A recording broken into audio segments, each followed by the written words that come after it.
जय गुरु जी। शुक्राना गुरु जी। अनंतम अनंतम शुक्राना गुरु जी। ओम नमः शिवाय। शिव जी सदा सहाय। ओम नमः शिवाय। गुरु जी सदा सहाय। गुरु जी महाराज बहुत बहुत शुक्राना शिव पुराण की सेवा के लिए। और सबका कल्याण कीजिए गुरु महाराज, सबके कष्ट दूर कीजिए, किसी को भी कोई दुख तकलीफ ना हो गुरु महाराज।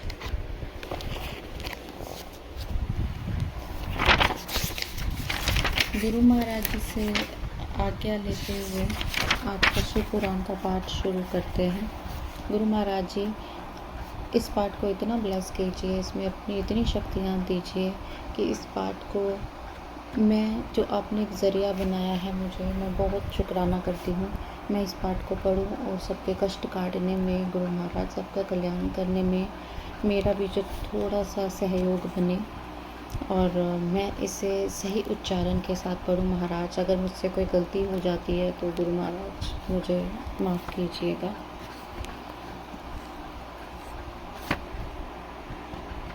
नमस्ते भगवान रुद्र भास्करामित तेजसे, नमो भवाय देवाय रसाय व आत्मने। हे भगवान, हे रुद्र, आपका तेज अनगणित सूर्यों के तेज समान है। रसरूप जल में विग्रह वाले हैं। भवदेव, आपको नमस्कार है। चलिए संगत जी शिव पुराण का पाठ शुरू करते हैं। अग्निदेव, अग्नि यज्ञ, देव यज्ञ, ब्रह्म यज्ञ आदि का वर्णन भगवान शिव के द्वारा सातों वारों का निर्माण तथा उनमें देवाराधन से विभिन्न प्रकार के फलों की प्राप्ति का कथन। ऋषियों ने कहा, प्रभु अग्नि यज्ञ, देव यज्ञ, ब्रह्मा यज्ञ, गुरु पूजा और ब्रह्म तृप्ति का हमारे समक्ष क्रमशः वर्णन कीजिए। सूत जी बोले, महर्षियों, गृहस्थ पुरुष अग्निकाल में सायंकाल और प्रातःकाल जो चावल आदि द्रव्य की आहुति देता है उसी को अग्नि यज्ञ कहते हैं। जो ब्रह्मचारी आश्रम में स्थित है उन ब्रह्मचारियों के लिए समिधा का आधान ही अग्नि यज्ञ है। वे समिधा का ही अग्नि में हवन करें। ब्राह्मणों, ब्रह्मचार्य आश्रम में निवास करने वाले द्विजों का जब तक विवाह न हो जाए और वे उपास अग्नि की प्रतिष्ठा न कर लें तब तक उनके लिए अग्नि में समिधा की आहुति, व्रत आदि का पालन तथा विशेष यजन आदि ही कर्तव्य है। यही उनके लिए अग्नि यज्ञ है।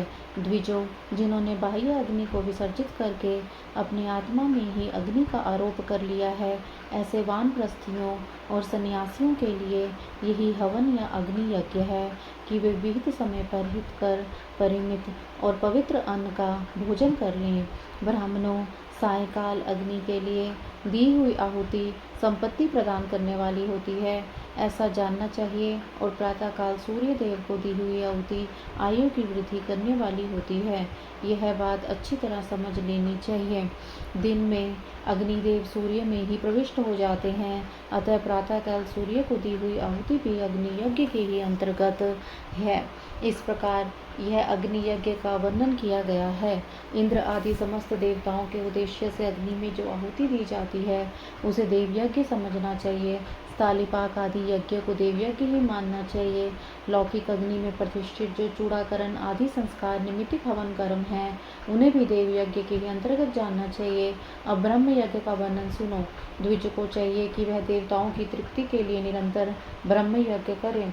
वेदों का जो नित्य अध्ययन या स्वाध्याय होता है उसी को ब्रह्म यज्ञ कहा गया है।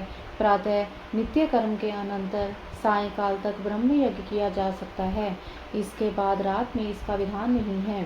अग्नि के बिना देव यज्ञ कैसे संपन्न होता है, इसे तुम लोग श्रद्धा से और आदर पूर्वक सुनो। सृष्टि के आरंभ में सर्वज्ञ, दयालु और सर्वसमर्थ महादेव जी ने समस्त लोगों के उपकार के लिए वारों की कल्पना की। वे भगवान शिव संसार रूपी रोगों को दूर करने के लिए वैद्य हैं, सबके ज्ञाता तथा समस्त औषधों के भी औषध हैं। उन भगवान ने पहले अपने वार की कल्पना की जो आरोग्य प्रदान करने वाला है।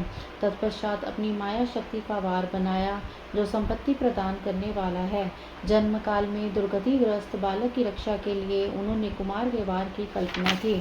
तत्पश्चात सर्वसमर्थ महादेव जी ने आलस्य और पाप की निवृत्ति तथा समस्त लोगों का हित करने की इच्छा से लोक रक्षक भगवान विष्णु का वार बनाया इसके बाद सबके स्वामी भगवान शिव ने पुष्टि और रक्षा के लिए आयु करता त्रिलोक श्रेष्ठा परम श्रेष्ठी ब्रह्मा का आयुष्कारक वार बनाया, जिससे संपूर्ण जगत के आयुष्य की सिद्धि हो सके। इसके बाद तीनों लोकों की वृद्धि के लिए पहले पुण्य पाप की रचना हो जाने पर उनके करने वाले लोगों को शुभाशुभ फल देने के लिए भगवान शिव ने इंद्र और यम के वारों का निर्माण किया। ये दोनों वार क्रमशः भोग देने वाले तथा लोगों के मृत्यु भय को दूर करने वाले हैं। इसके बाद सूर्य आदि सातों ग्रहों को, जो अपने ही स्वरूप हो तथा प्राणियों के लिए सुख दुख के सूचक हैं, भगवान शिव ने उपयुक्त 7 वारों का स्वामी निश्चित किया। वे सब के सब ग्रह नक्षत्रों के ज्योतिर्मय मंडल में प्रतिष्ठित हैं। शिव के वार या दिन के स्वामी सूर्य हैं। शक्ति संबंधी वार के स्वामी सोम हैं। कुमार संबंधी दिन के अधिपति मंगल हैं। विष्णुवार के स्वामी बुध हैं। ब्रह्मा जी के वार के अधिपति बृहस्पति हैं। इंद्रवार के स्वामी शुक्र और यमवार के स्वामी शनिचर हैं। अपने अपने वार में की हुई इन देवताओं की पूजा उनके अपने अपने फल को प्रदान करती है, अर्थात फल को देने वाली होती है। सूर्य आरोग्य के और चंद्रमा संपत्ति के दाता हैं। मंगल व्याधियों का निवारण करते हैं। बुध पुष्टि देते हैं। बृहस्पति आयु की वृद्धि करते हैं। शुक्र भोग देते हैं और शनिचर मृत्यु का निवारण करते हैं। ये सातों वारों के क्रमशः फल बताए गए हैं, जो उन देवताओं को प्रीति से प्राप्त होते हैं। अन्य देवताओं की भी पूजा का फल देने वाले भगवान शिव ही हैं। देवताओं की प्रसन्नता के लिए पूजा की 5 प्रकार की पद्धति बनाई गई। उन देवताओं के मंत्रों का जप यह पहला प्रकार है। इनके लिए होम करना दूसरा, दान करना तीसरा तथा तप करना चौथा प्रकार है। किसी वेदी पर, प्रतिमा में, अग्नि में अथवा ब्राह्मण के शरीर में आराध्य देवता की भावना करके 16 उपचारों से उनकी पूजा या आराधना करना पांचवा प्रकार है। इनमें पूजा के उत्तरोत्तर आधार श्रेष्ठ है। पूर्व के अभाव में उत्तरोत्तर आधार का अवलंबन करना चाहिए। दोनों नेत्रों तथा मस्तक के रोग में और कुष्ठ रोग की शांति के लिए भगवान सूर्य की पूजा करके ब्राह्मणों को भोजन कराएं। तदंतर 1 दिन, 1 मास, 1 वर्ष अथवा 3 वर्ष तक लगातार ऐसा साधन करना चाहिए। इससे यदि प्रबल प्रारब्ध का निर्माण हो जाए तो रोग एवं जरा आदि रोगों का नाश हो जाता है। इष्ट देव के नाम मंत्रों का जप आदि साधन वार आदि के अनुसार फल देते हैं। रविवार को सूर्य देव के लिए, अन्य देवताओं के लिए तथा ब्राह्मणों के लिए विशिष्ट वस्तु अर्पित करें। यह साधन विशिष्ट फल देने वाला होता है तथा इसके द्वारा विशेष रूप से पापों की शांति होती है।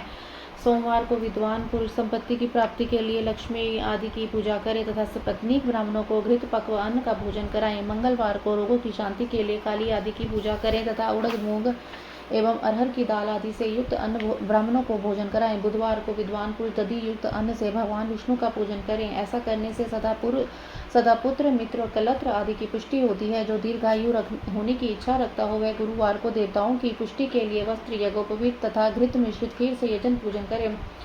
भोगों की प्राप्ति के लिए शुक्रवार को एकाग्रचित होकर देवताओं का पूजन करें। ब्राह्मणों की तृप्ति के लिए षड्रस युक्त अन्न दे। इस प्रकार स्त्रियों की प्रसन्नता के लिए सुंदर वस्त्र आदि का विधान करे। शनिचर और मृत्यु का निवारण करने वाला है। उस दिन बुद्धिमान पुरुष रुद्र आदि की पूजा करे। तिल के होम से, दान से देवताओं को संतुष्ट करके ब्राह्मणों को तिल मिश्रित अन्न भोजन कराएं। जो इस तरह देवताओं की पूजा करेगा वह आरोग्य आदि फल का भागी होगा। देवताओं के नित्य पूजन, विशेष पूजन, स्नान, दान, जप, होम तथा ब्राह्मण तर्पण आदि में एवं रवि आदि वारों में विशेष तिथि नक्षत्रों का योग प्राप्त होने पर विभिन्न देवताओं के पूजन में सर्वज्ञ जगदीश्वर भगवान शिव ही उन देवताओं के रूप में पूजित हों। सब लोगों को आरोग्य आदि फल प्रदान करते हैं। देश, काल, पात्र, द्रव्य, श्रद्धा एवं लोक के अनुसार उनके तारतम्य क्रम का ध्यान रखते हुए महादेव जी की आराधना करने वाले लोगों को आरोग्य फल देते हैं। शुभ मांगलिक कर्म के आरंभ में और अशुभ अंत्येष्टि आदि कर्म के अंत में तथा जन्म नक्षत्रों के आने पर गृहस्थ पुरुष अपने घर में आरोग्य आदि की समृद्धि के लिए सूर्य आदि ग्रहों का पूजन करे। इससे सिद्ध है कि देवताओं का यजन संपूर्ण अभिष्ट वस्तुओं को देने वाला है। ब्राह्मणों का देव यजन कर्म वैदिक मंत्र के साथ होना चाहिए। यहाँ ब्राह्मण शब्द क्षत्रिय और वैश्य का भी उपलक्षण है। शूद्र आदि दूसरों का देव यज्ञ तांत्रिक विधि से होना चाहिए। शुभ फल की इच्छा रखने वाले मनुष्यों को सातों ही दिन अपनी शक्ति के अनुसार सदा देव पूजन करना चाहिए। निर्धन मनुष्य तपस्या, व्रत आदि के कष्ट सहन द्वारा और धनी धन के द्वारा देवताओं की आराधना करे। वह बार बार श्रद्धा पूर्वक इस तरह के धर्म का अनुष्ठान करता है और बारंबार पुण्य लोकों में नाना प्रकार के फल भोग कर पुण्य इस पृथ्वी पर जन्म ग्रहण करता है। धनवान पुरुष सदा भोग सिद्धि के लिए मार्ग में वृक्ष आदि लगाकर लोगों के लिए छाया की व्यवस्था करे। जलाशय, कुआं, बावड़ी और पोखरे बनवाए। वेद शास्त्रों की प्रतिष्ठा के लिए पाठशाला का निर्माण करे तथा अन्य प्रकार से भी धर्म का संग्रह करता रहे। धनी को यह सब कार्य सदा ही करते रहना चाहिए। समय अनुसार पुण्य कर्मों के परिपाक से अंतःकरण शुद्ध होने पर ज्ञान की सिद्धि हो जाती है। द्विजो जो इस अध्याय को सुनता पढ़ता एवं सुनने की व्यवस्था रखता है उसे देव यज्ञ का फल प्राप्त होता है। जय गुरु जी। शुक्राना गुरु जी। अनंतम अनंतम शुक्राना गुरु जी। गुरु जी महाराज सबका कल्याण करें, सबके कष्ट हरें, सब खुश रहें गुरु महाराज। मैं इसी अरदास के साथ यहीं पर आज के अध्याय से विराम लेती हूँ और मैं कल फिर अगले अध्याय के साथ आऊँगी। गुरु महाराज बहुत बहुत शुक्राना, बहुत बहुत शुक्राना बिना रुकावट के अध्याय संपन्न कराने के लिए। ओम नमः शिवाय। शिव जी सदा सहाय। ओम नमः शिवाय। गुरु जी सदा सहाय। जय गुरु जी।